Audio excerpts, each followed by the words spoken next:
All right, well, welcome back to Introductory Sociology. Today we're, let me make sure that Camtasia's thing is playing. Good, we're good with that. So today we're going to be talking about population and urbanization. And then next class we're going to have the exam review. So it would be a good idea for you to bring your recording devices and record that. I will, however, capture it with Camtasia and I'll upload it to the YouTube and link it in the syllabus so you can get it that way. Now keep in mind the exam itself is at a different time. It's Tuesday, May 9 from I believe 9 o'clock to 11:30. So, but that's in your syllabus. Just so if you show up at 12, you know, yeah. So we take our test at 9 in the morning. Yeah. Yeah, basically what they do with the final exam schedule, if all the instructors follow it, then there shouldn't be any exams that are conflicting with each other. So, although you said there is a conflict, so presumably that's because he or she isn't following the final exam schedule. And so, also, keep in mind with your final papers, I believe they're due at the end of the class, check your syllabus, probably May 9. Over the weekend, I got to go help my son move from NMSU on Saturday, and then Sunday I'll be doing a lot of grading. Final grades are due, I believe, usually around 10 a.m. on Monday. And then, but what you want to keep in mind is if I don't get your paper, I'll just have to presume it's a 0. Unless I have a draft, I'll default to grading that. Yeah. Final draft is due Tuesday, May 9th? Check your syllabus. I normally have them at the last regular day of class, so I believe it's the Tuesday, May 9. Tuesday, May 9th? Yeah, at midnight via email. So you want to, of course, send me a document that I can look at. Yeah, and for those of you who just came in, just repeat, you want to assign the attendance log, pick up a study guide. Today we're talking about population and urbanization. Tomorrow, our next class, it will be the exam review, the final exam review. And then next week on Tuesday, we'll have the exam and the class will be all wrapped up. Okay, so let's go ahead and talk about urban population. We're not going to talk about the 3 sociological perspectives, but we're going to go over some key terms that are important, and we'll talk about, well, we've already went over the sociological perspectives.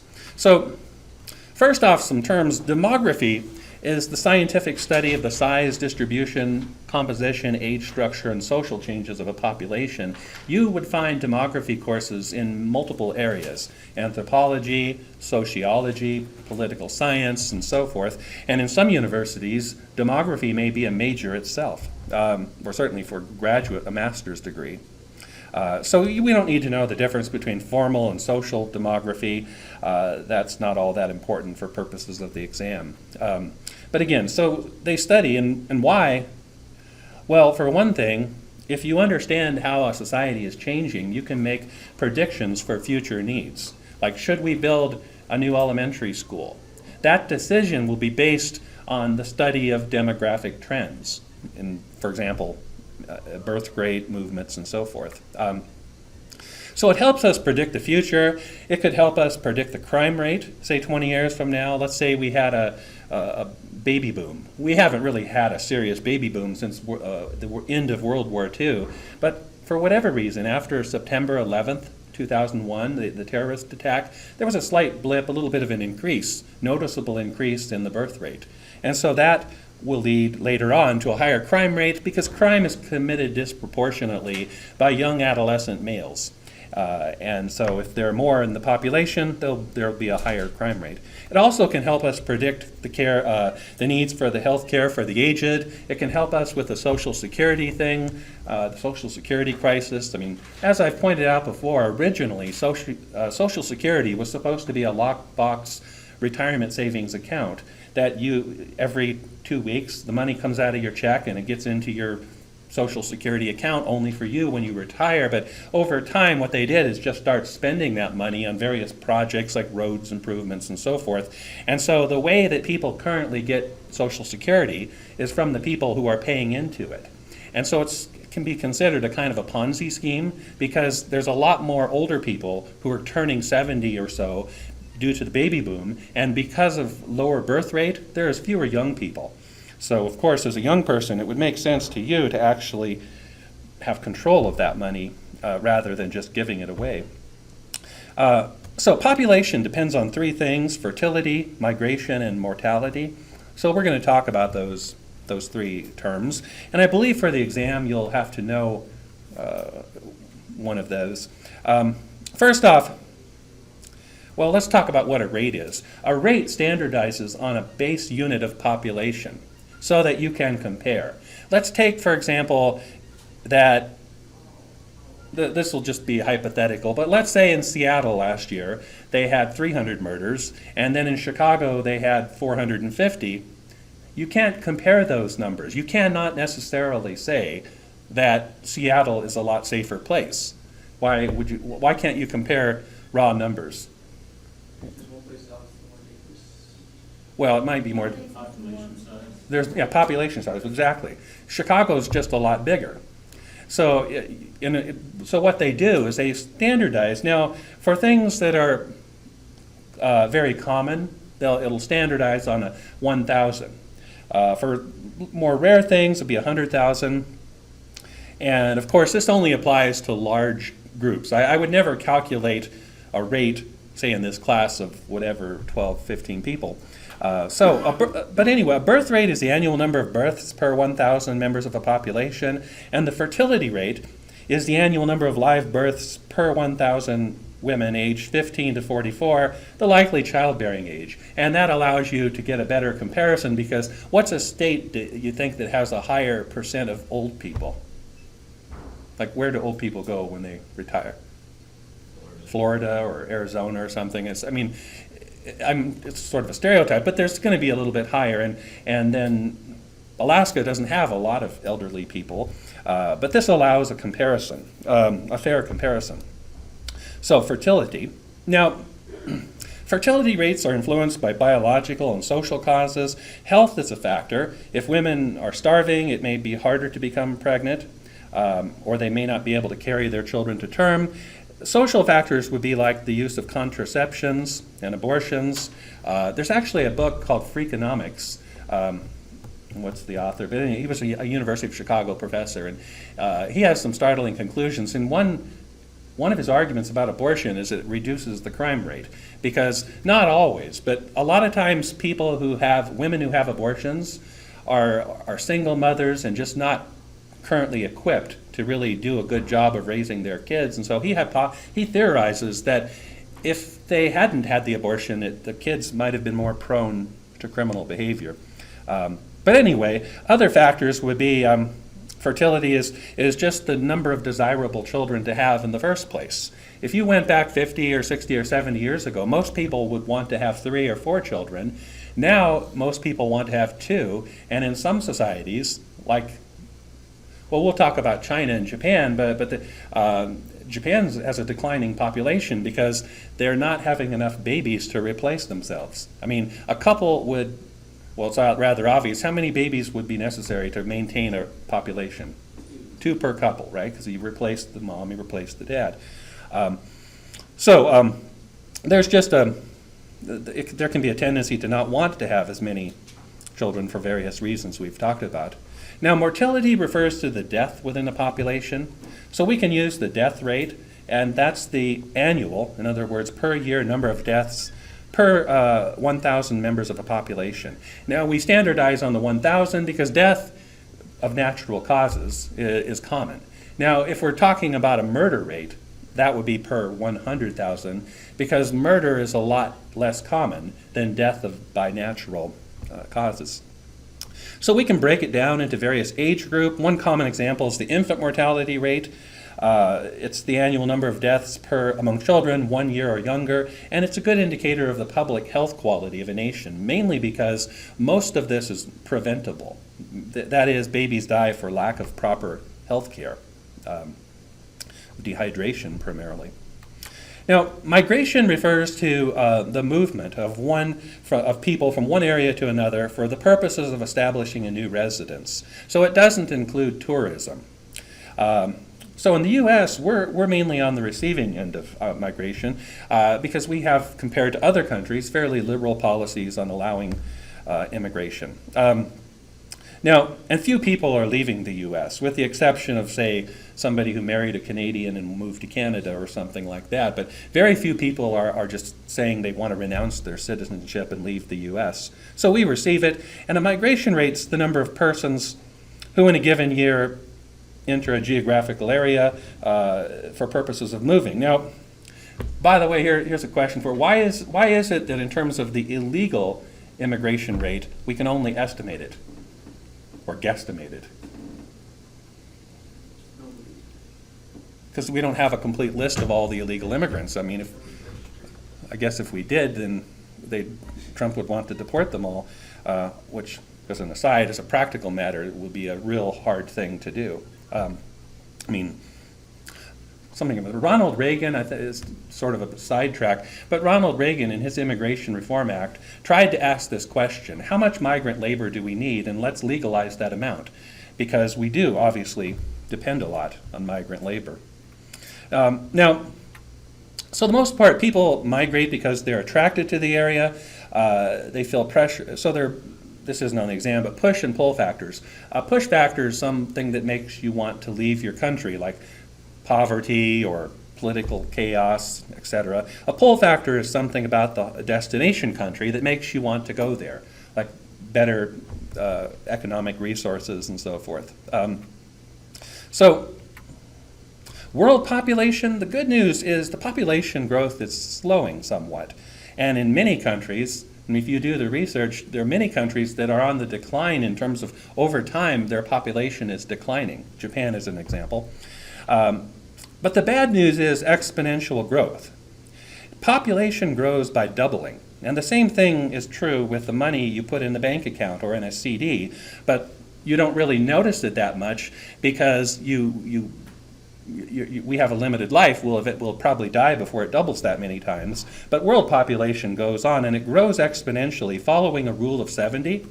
Basically, if you divide the percent growth rate into 70, that will tell you how often, how frequently the base is going to double. And so when we're talking geometric growth here. So like 2, 4, 8, 16, 32. It starts out looking kind of small, but over time it goes way up. In this video, it's a long video, like 10 or 11 minutes, but I think it's worth watching because he illustrates it graphically how this actually works. Is on human population dynamics. Imagine you had $5,000 in the bank at 5% interest rate. How long would it take you to double your money to $10,000? Well, you'd have to go year by year. So it'd be 5,000 times 5%, which gives you $250 in the first year. We'd then have to take 5% of that and 5% of that. It's a really hard problem. Unless you understand the rule of 70, which is really simple, to figure out the time it takes to double your money, all you do is take the number 70 and you divide it by that percent. So divide it by 5, and it's going to take you approximately 14 years to double your money. Super easy to do. Let's say we have a population of 100 individuals, a growth rate of 7%. How long is it going to take that population to double to 200 in size? All you do is take 70 divided by that growth rate. 70 divided by 7 gives you 10 years. How long is it going to take you to double it again from 200 to 400? It's going to take another 10 years. And so you start to see this exponential growth of the population over time. So in the last video, we talked about the important characteristics of a population. The size, which can be increased and decreased. We then talked about other characteristics: density, distribution, age structure, sex ratio. So in this video, we're going to talk about how this all applies to the human population.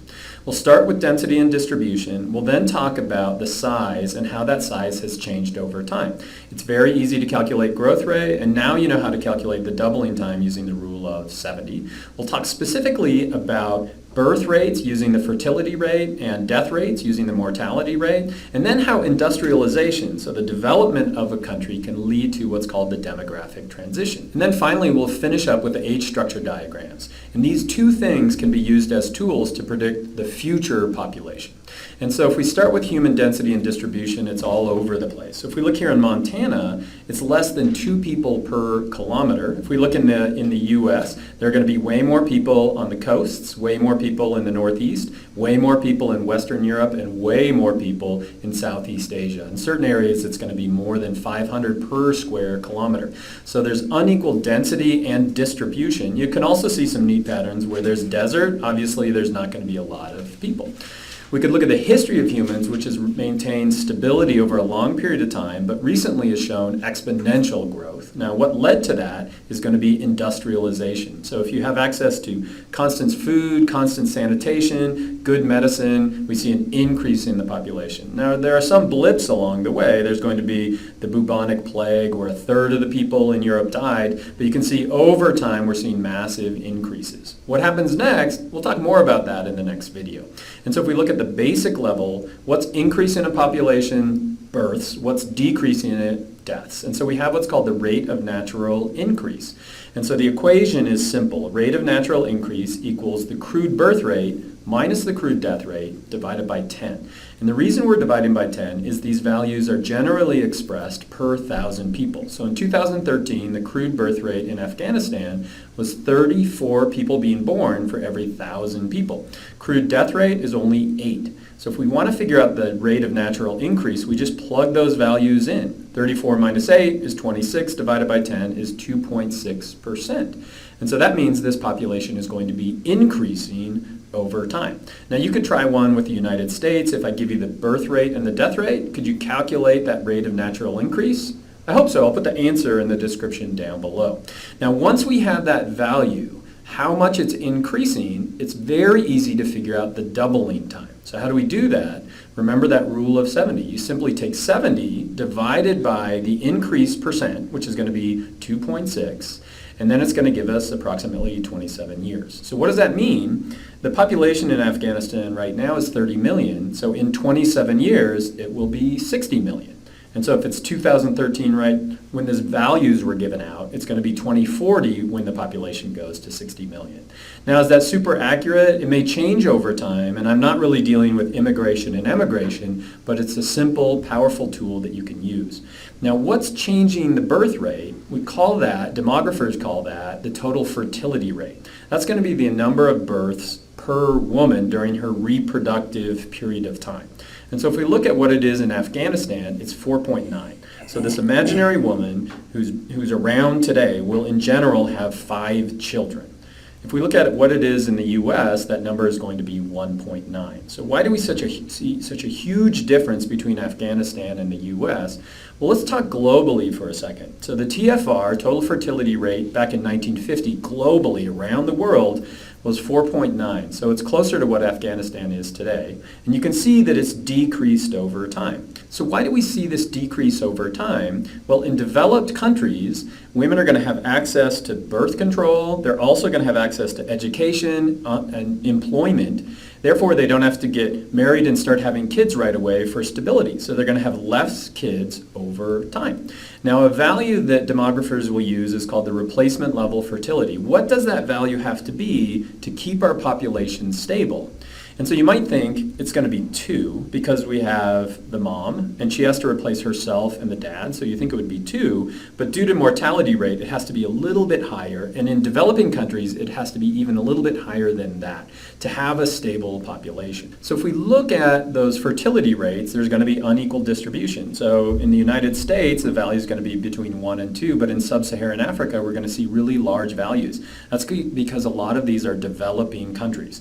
Now, we've only talked about the fertility rate, and we haven't talked about their mortality rate. So if we look at the average lifespan in different countries, in a lot of sub-Saharan Africa, that's going to be really low. Like in Afghanistan, it's going to be the average person only living between 45 and 50.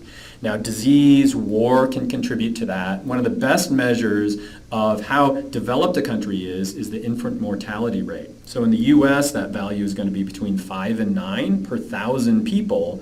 But look at this. In some parts of Africa, that number is going to be approaching 100. In other words, 1 of 10 infants that are born are going to die.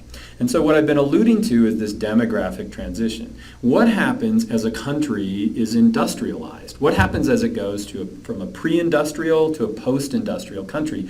And a really good model is called the demographic transition. So births are going to be in green, deaths are going to be in red. And so if we look at the death rate, What happens to the death rate during industrialization? Well, it'll jump up and down, but eventually what happens is it drops way down and it remains stable. So once we have access to constant food, sanitation, medicine, we're going to decrease that death rate profoundly.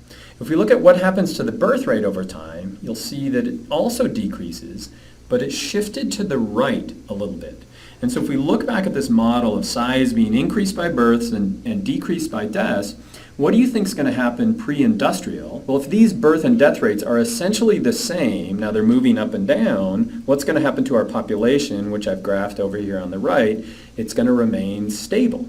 As we move into this transitional period, watch what happens. First thing that happens is the death rate will drop off during industrialization, but it takes a while for people to realize that and start having less children. And so it takes a while for the birth rate to drop off.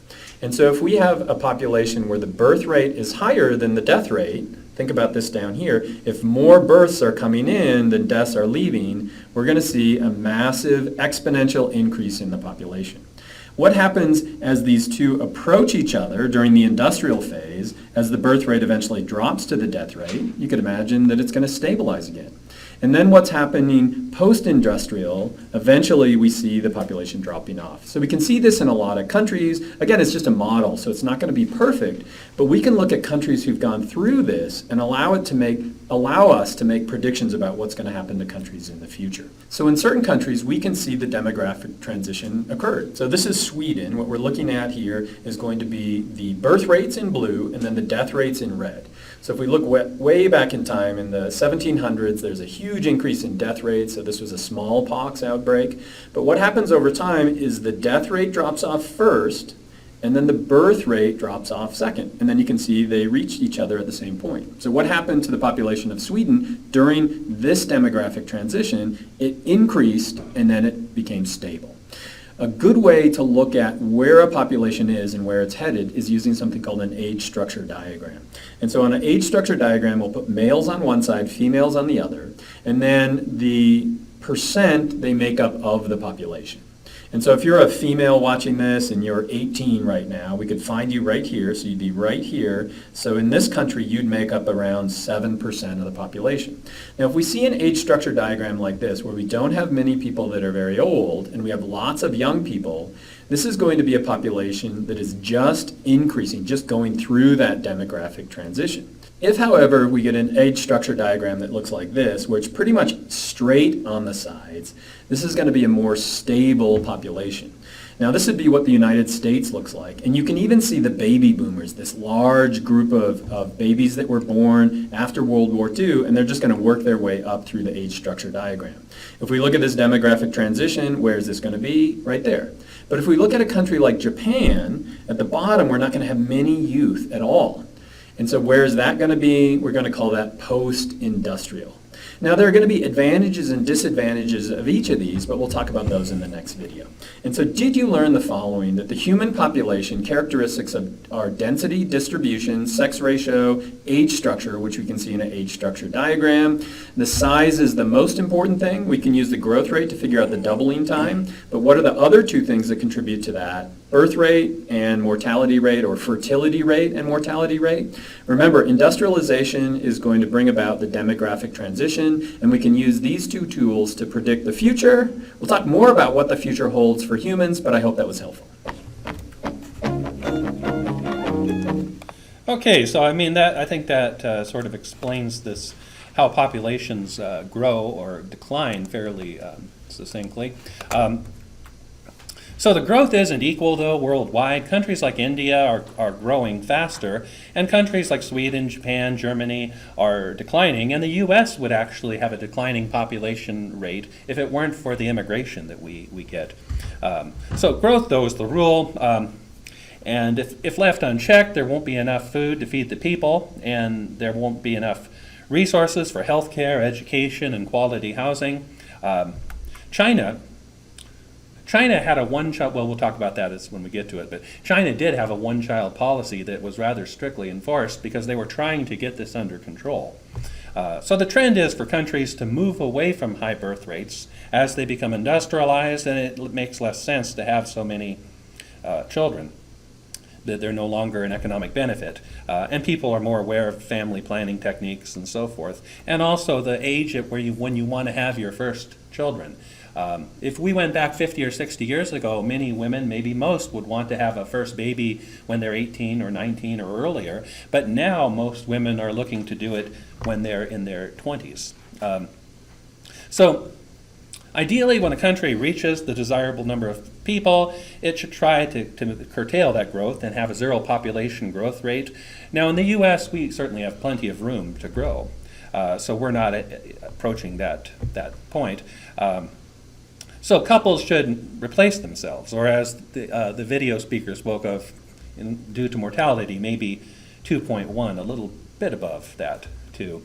So the birth rate and death rate in a zero population growth scenario, they're so equal to each other that the population doesn't grow. That every time there's a death, there's a replacement being born. And if you ever want to watch an old movie, there's a movie called Logan's Run. It's a science fiction movie, but it's basically after nuclear war, they live in a domed city and they have a limited amount of space. And so their population control method is when you got past like 30, they called it like the opportunity to be reborn into a baby's form, but it was all a hoax. They just kill you and maintain the population that way. But it was very mathematical in nature. So no country, though, historically in the past was really concerned about their population, but nowadays countries like China, India, and Singapore are. I mean, in the U.S. we don't have a population problem per se, but we do have probably personal population problems that is like, my wife and I have 3 children. I don't know if we'd really manage financially if we had 6. I mean, but there are people who just have too many children that they can possibly care for. They don't make enough money, and so, that's their right. Although, an interesting thing, there was a philanthropist, a millionaire in Detroit, who he was giving people money if they would become surgically sterilized, if they fit a certain scenario. Like, let's say you're a single mom on welfare and you have 6 children, and you probably can't afford any more. He would offer them money to have their tubes tied.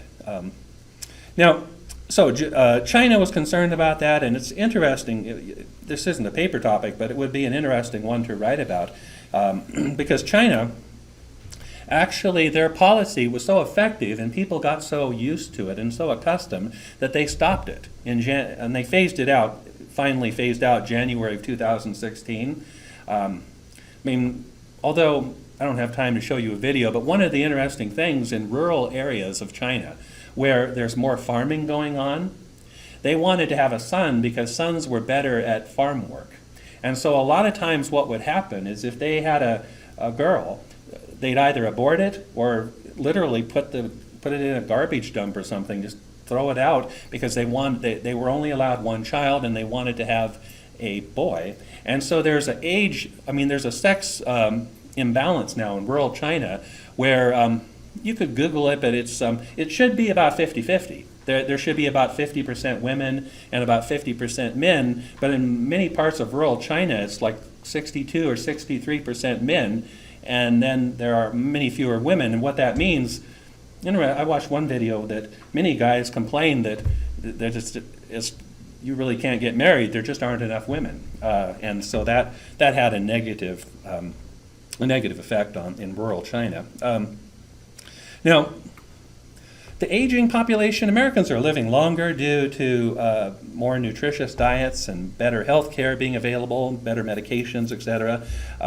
So combined with the baby boom after World War II, we can expect a lot more elderly people in our population. Because if you do the math, roughly speaking, if you were born in 1945 after the war, you're no doubt 70 or approaching it.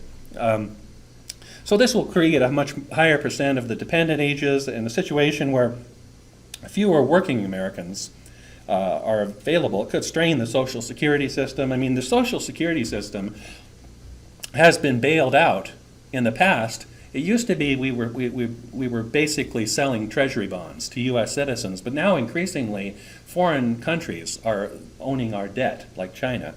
And so that's something that has to be addressed, the Social Security system. Now, a good trend is increased reliance on older Americans. I guess it's a matter of opinion. The Social Security system started out when you could collect was 65 years old, back when FDR started it. And critics argued the reason they picked 65 is because that was the average life expectancy of an adult, of a male. So you pretty much would pass away before you could get any of the money you paid into it. And now they're bumping it up. You could Google this, but I'm thinking now it's around 72 before you can receive full Social Security benefits. I think it's 68 or 69, isn't it? 'Cause we had a discussion about this in my history class, and someone said it's like 69. Yeah. Well, let's take a look here and just see, okay, let me go to Google. What age can you get full social, no, just full Social Security benefits and get out the handbook.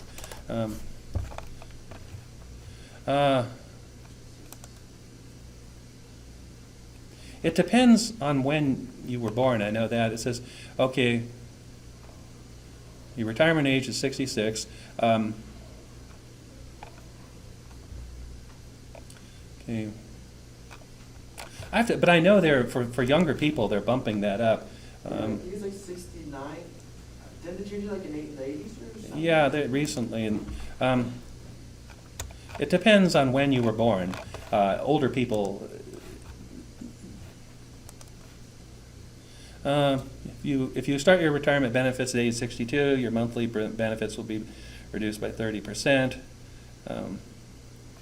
Oh, here's a chart. So if you were born before 1937, then your retirement age is 65, and after 1960, it's 67. I mean, basically they're trying to help save the system by bumping up the age at which you can actually start to collect. Now, so older people are working more, and as you saw in that film, one of the big things was the Medicaid Reform Act, or Medicare Reform Act. What that did is it created what is called a donut hole for elderly people on Medicaid or Medicare. They have to pay a certain percent before the insurance kicks in and pays the full amount. So after that act went into effect, I would say most older people who have a number of medications paying probably a few $1,000s a year that they didn't have to pay. And so many of them, in order to afford their medications, get a part-time job that has some insurance benefits. Like you remember the movie, the old fellow that was working in the grocery store cleaning up the spaghetti spills I mean, he was doing that so he could get his medications. So many elderly people, and it's not just, I remember 20 years ago, older people in Walmart, it seemed they were almost always greeters, and now you'll see them in all areas of the store. Now, urbanization and suburbanization. Urbanization is the process by which larger percents of the population move into city areas. It's made possible with better agricultural productions because they don't all need to work on a farm. And so you'll see this during this demographic transition. As a country becomes industrialized, more people will move to the city to find jobs therein. So urbanization is the movement of people to the cities, and suburbanization is the movement of the people to the surrounding areas, sometimes called bedroom communities, or just called suburbs. Now, we don't have any suburbs in Clovis, but in a large city, like Chicago has outlying areas where people live, and then they come into the city and work, and those are the suburbs. So more successful minority members or people just in general will tend to want to live in the suburbs because the quality of living is better, the public services are good, and it's safer and so forth. And so oftentimes the inner city is left with people who just aren't able to get out, who aren't able to move. Now, a large percent of the city dwellers are in need of public services, and they don't make much money to pay for them. So some city governments have required or created incentives for employers to live in the city, but the trend for that continues. And so you'll have areas in the city that there isn't much home ownership, the high rates of poverty, they don't produce much taxes to support and fund the local schools and so forth. Now, I mean, as a matter of fact, if you I mean, how many of you have been to a inner city in a large city, been into the inner city before and visited? Yeah, I mean, and I have. And what you'll find, like in Albany, if you went into the inner city, the poor area, there weren't like big fancy grocery stores. There weren't huge supermarkets, and I mean, you find little. Not to stereotype, but you find little convenience stores, often run by Arab immigrants. You'll find bail bondsmen, liquor stores, pawn shops. You know, there isn't, but there isn't the level of quality public service. So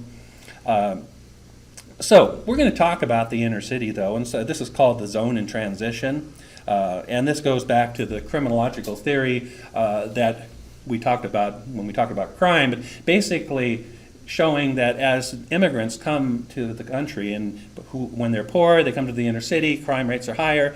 Over time, they get better, they improve, and then they leave that area. But we're going to talk about three characteristics of the zone in transition.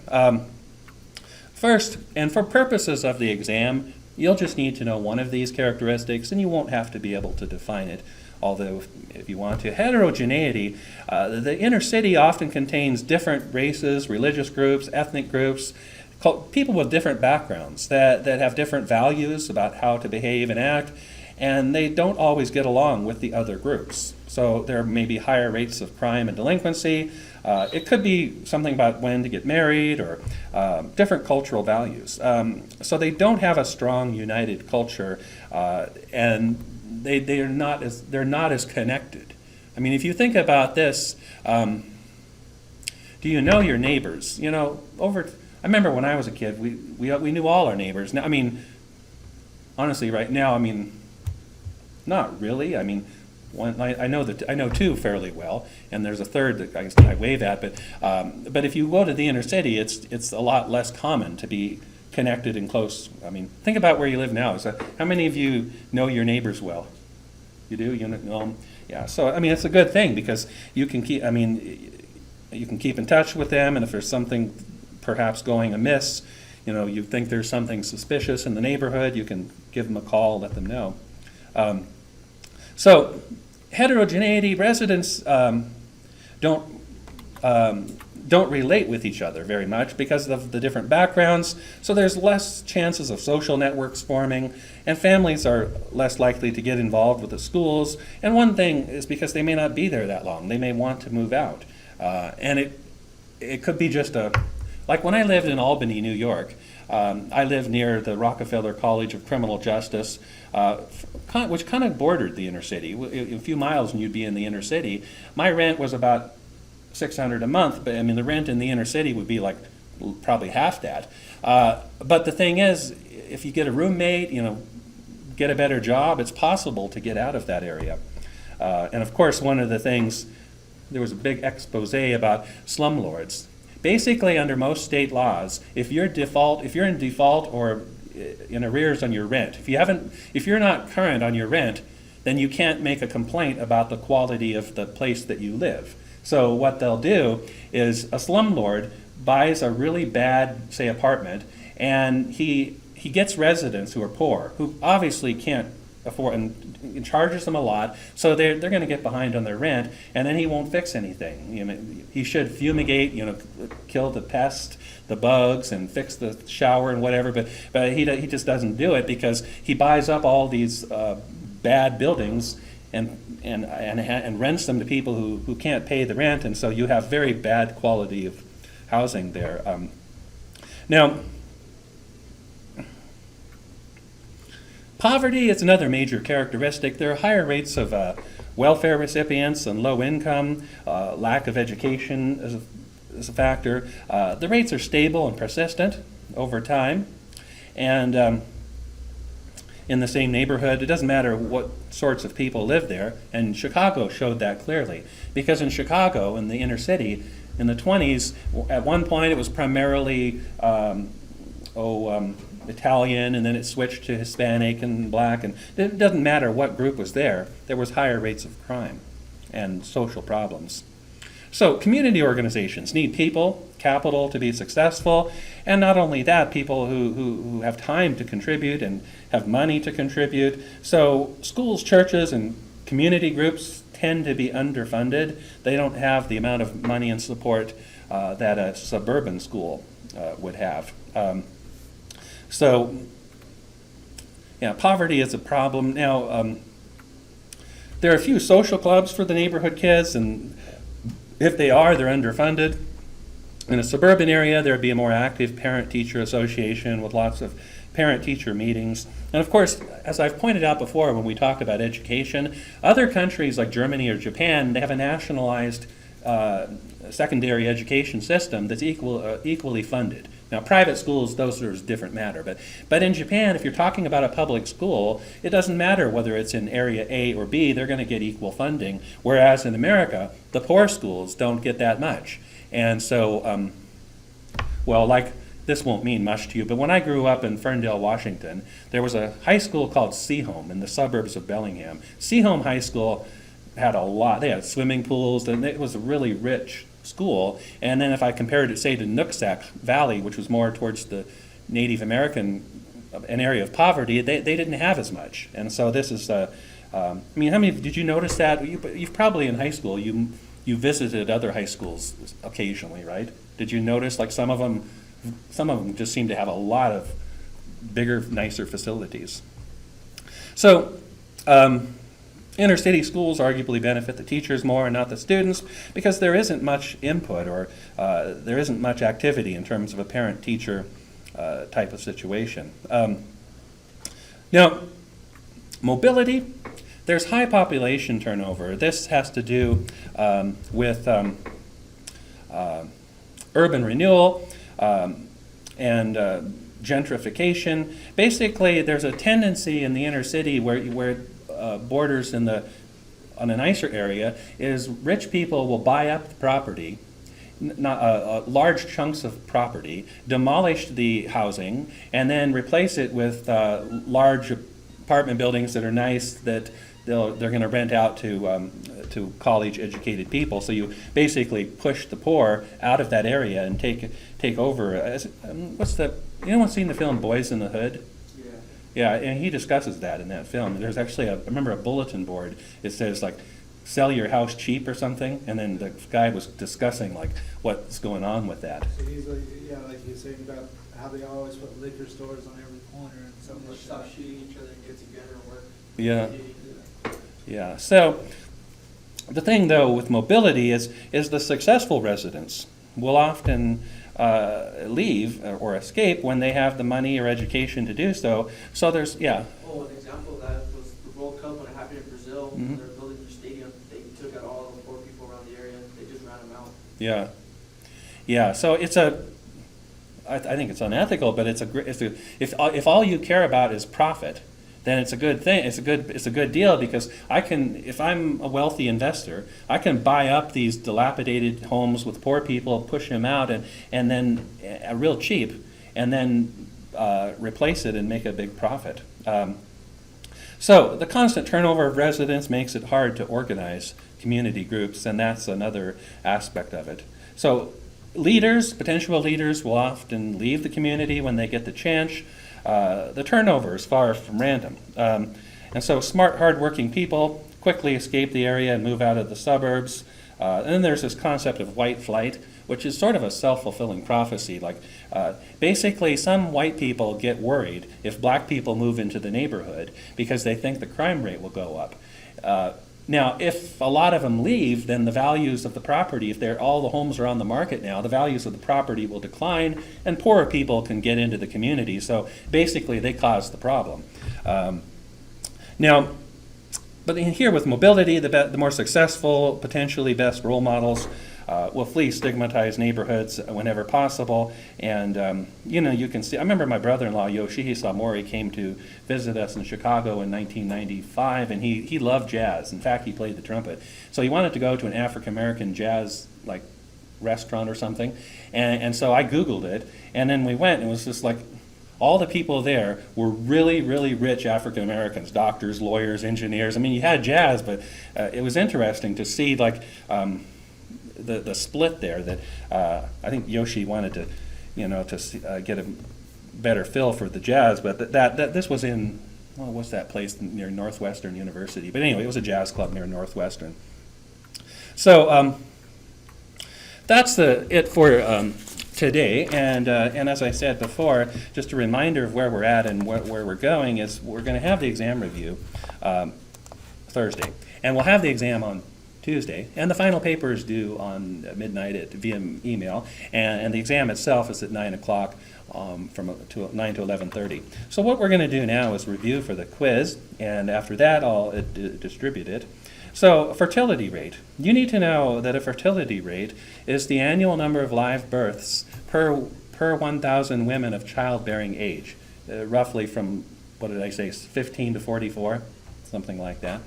An infant mortality rate is the annual or yearly number of babies who die per 1,000 live births. And by a baby, we're talking a child under 1 year of age. Okay, it's sometimes said that population grows exponentially. What does that mean? Basically, it follows a doubling time. Based on that rule of 70 we talked about. So an exponential growth pattern is like this: 2, 4, 8, 16, 32, 64, 128. It basically doubles, and that's the idea here. And now for your bank account, it probably doesn't matter that much because you'll probably be dead before you see many doubling times. Take for example, what's a common interest rate in a savings account now? Really low, like you'd be lucky you get 2%. So let's say it's 2%. Following the rule of 70, 2 into 70, what is that going to be, 35? So every 35 years your principal is going to double. How many doubling times will you see? Now you probably, because it depends how long you live, but you're not going to see many, right? Because if it doubles every 35 years, probably only see 2. But world population is different because it goes on. Compulsory population control. We said that China actually did have a policy that enforced compulsory population control. It was called the one-child policy. And as I pointed out, that policy was recently rescinded, so they don't have it anymore. But for the most part, just by their culture and own decisions, Chinese people aren't having as many children as they had before this policy was instituted. Okay, gentrification. We said this is the process where rich real estate developers go into the inner city and buy up a lot of poor properties and push the poor people out and then demolish it and make new properties to sell to rich people. So they make a big profit by doing this. And as we pointed out in that movie, Boys in the Hood, it was discussed. All right, so I'm going to go ahead and pass out the quiz, and when you're done, you can bring it up, and we'll see you all guys back on Thursday for the exam review.